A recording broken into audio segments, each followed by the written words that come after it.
Парк «Сосновая роща» возле ДК «Химиков». С этого дня елка сияет новогодними огнями. Здесь все как в детстве.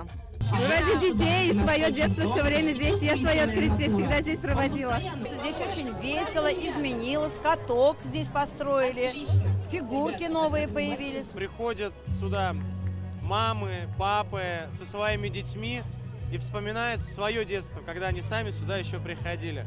Зажигающиеся огни, арт-объекты на нашей территории несут позитив, радость, и мы таким образом признаемся в любви нашим жителям. На площадке появилась и экологическая елка. Каждый желающий может присоединиться к акции и добавить пластиковые бутылки. Традиционно новогоднюю площадку у ДК «Химиков» готовит Казань Оргсинтез. Много у нас дополнительных новшеств, появились горки. Надеюсь, все новогодние праздники пройдут весело, безопасно и в кругу семьи. Вспомнить волшебное детство и помочь миру стать чище может каждый желающий до конца зимы.